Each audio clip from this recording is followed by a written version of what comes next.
রকমের মিথ্যা বানোয়ার তথ্য যারা প্রচার করে এবং নিজের মন গড়া গল্প দিয়ে ফেসবুক থেকে টাকা ইনকামের উদ্দেশ্যে, আই রিপিট, তোমরা এখানে শব্দ করো না, দরজাটা আটকাও। শুধুমাত্র ফেসবুক থেকে টাকা ইনকাম করার উদ্দেশ্যে আমাকে নিয়ে পোস্ট দিলে রিচ বেশি হয়, আমাকে নিয়ে পোস্ট দিলে ফেসবুক থেকে টাকা পাওয়া যায়, আমাকে নিয়ে স্টোরি দিলে, আমাকে নিয়ে কথা বললে, আমাকে নিয়ে পোস্ট দিলে ফেসবুক টাকা দেয়, রিচ হয় বেশি। এই উদ্দেশ্যে যারা আমার নামে অপ্রীতিকর কথা এবং নিজের মন গড়া গল্প ছাড়েন, আজকে আমি তাদেরকে চ্যালেঞ্জ করার দিন। আমি জীবনের কোনোদিনেও আমার এইসব ব্যাপারে, আপনারা যতটুকু দেখছেন ক্যামেরায় আমার হাজবেন্ড বাচ্চা কাচ্চা অতটুকু দেখছেন, আমি কখনো আমার ব্যক্তিগত বিষয় নিয়ে ওপেন বা ক্লিয়ার কাট কথা কখনো বলি নাই। বাট আজকে আমি জীবনে প্রথমবারের মতো এবং শেষবারের মতো আমি কথাগুলো বলবো, এবং প্রমাণ সহ এবং চ্যালেঞ্জ করে, আই রিপিট চ্যালেঞ্জ করে। আচ্ছা, তারপরে আরেকটা বিষয় হচ্ছে, আজকেই শেষবারের মতো এই বিষয়গুলো নিয়ে আমি কথা বলবো এবং প্রথমবারের মতো। দ্বিতীয়ত হচ্ছে, এটা আমার বিজনেস পেজ, এই বিজনেস পেজ থেকে আমি আর কখনোই বিজনেস ছাড়া অন্য কোনো বিষয়ে আমি লাইভ করতেও চাই না, কথাও বলতে চাই না। So this is the first time and last time. So hopefully সবাই কথাগুলো মনোযোগ দিয়ে শুনবেন।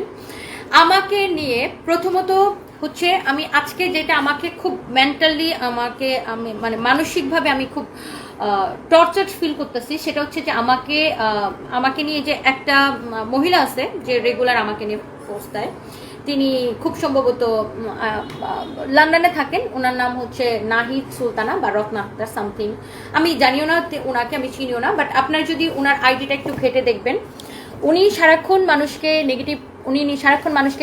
নেগেটিভ পোস্ট দেয় এবং সারাক্ষণ মানুষকে পচায়। হ্যাঁ, সো সে একটু আগে পরিমণিকে নিয়ে পোস্ট দিছে। আচ্ছা, এবার আসেন, সে আমাকে নিয়ে পোস্ট দিছে। সে লিখছে, কারা জানি বলছিল এই তনি মহিলা নাকি তার বয়স্ক স্বামীর অনেক সেবা করছে, তার চিকিৎসার পিছনে অনেক টাকা খরচ করছে, তাদের জন্য টাটকা খবর, এই নারী তার স্বামীর চিকিৎসার পরবর্তীতে তার তৃতীয় বিবাহের শপিং থেকে শুরু করে সমস্ত খরচ সে তার মৃত স্বামীর ক্রেডিট কার্ড দিয়ে করেছে। ব্যাংক যখন সেই টাকা ফেরত চাইছে তখন ব্যাংকে তার মৃত স্বামীর বিরুদ্ধে মামলা করতে বলছে এবং সেই পেমেন্টের ব্যাপারে সে কিছু জানে না।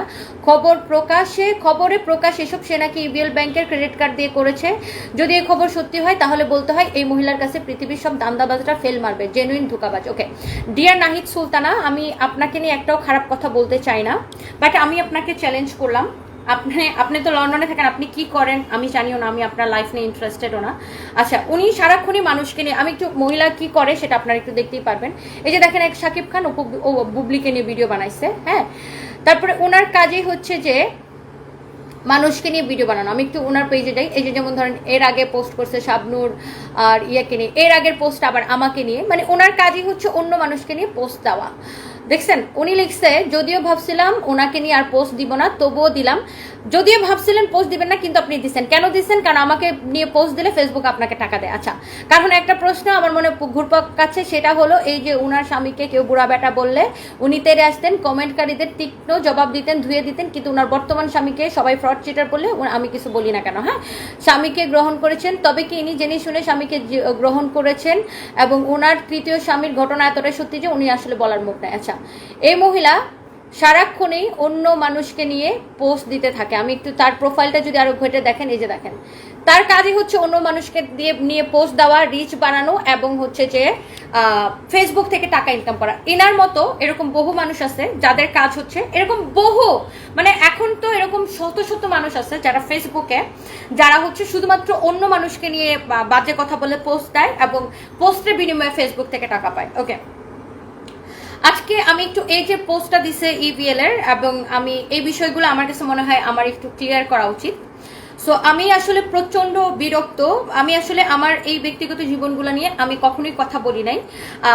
আর ওনার মতো মানুষ যারা অন্যদেরকে নিয়ে সমালোচনা করেন, আপনি সারাদিন অন্য মানুষকে নিয়ে পোস্ট দেন। সো আপনি কিরকম মানুষ বা আপনি কি একজন ভালো মানুষ না খারাপ মানুষ, আপনার প্রমাণ কিন্তু এখানেই পাওয়া যায়। আচ্ছা, এবার আসেন আমি একটু শুরু থেকে বলি। সো আমি আমার মৃত হাজব্যান্ড বা লেট হাজব্যান্ড জনাব সাদাত রহমানকে আমি বিয়ে করেছিলাম ভালোবেসে, প্রেম করে।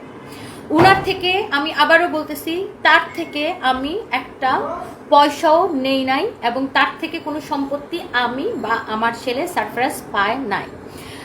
সো এই যে হ্যাঁ, মৌ সুলতানা নামে আরেকজন আছে। ইয়েস, মৌ সুলতানা নামে আমি বনানী থানায় আমি কমপ্লেন করেছি, লিখিত কমপ্লেন। বাট মৌ সুলতানা দেশের বাইরে থাকায় তাকে আইনের আওতায় আনা যাচ্ছে না। বাট মৌ সুলতানার নামে আমি লিখিত কমপ্লেন করেছি এবং 2বার করেছি। একবার আমি গুলশান থানায় করেছি, আবার বনানী থানায় করেছি। আমি এই বিষয়গুলো ক্লিয়ার করব। নট অনলি মৌ সুলতানা, আরেকটা আছে সাংবাদিক আকাশ নিবিড়, আরেকটা আছে এনামুল কবির। এনামুল কবিরের নামে আমি মামলা করব। সো আমি প্রত্যেকটা বিষয় আপনাদেরকে ক্লিয়ার করে দেবো, জাস্ট একটু সাথে থাকুন। আরেকটা আছে কি যেন মহিলাটার নাম, কি যেন তানিয়া, হোয়াট এভার তানিয়া, কি একটা পেজের নাম। সো আমার কাছে মনে হয়, শুভ আমার কাছে তোমাদের মনে হয় না এই বিষয়গুলো আমার ক্লিয়ার করা উচিত? কারণ সারা পৃথিবীর কাছে আমি একটা লোভী মহিলা হিসেবে পরিচিত। প্রথমে আমি ক্লিয়ার করি, আমার যে লেট হাজব্যান্ড সাদাত রহমান, সে হচ্ছে ফুয়াং সিরামিকের ডিরেক্টর হিসেবে চাকরি করত এবং সেখান থেকে সে 3.5 লাখ টাকা স্যালারি নিত। হ্যাঁ, অবশ্যই শেয়ার দেবে।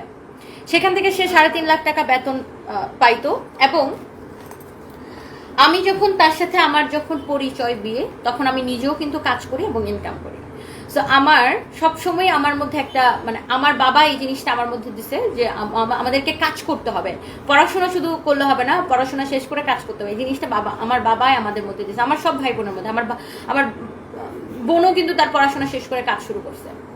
আচ্ছা, তো যেহেতু আমি খুব অল্প বয়সে বিয়ে করে ফেলছিলাম এবং যেটা আমার জীবনের একটা ভুল ছিল, তো সেখান থেকে আমি ডিভোর্স হয়ে আসার পরে আমি কিন্তু অনেক কাজ করছি, আমি ঘুরে দাঁড়ানোর চেষ্টা করছি, তো অনেক পরিশ্রম করছি, স্টিল আমি কাজ করতেছি।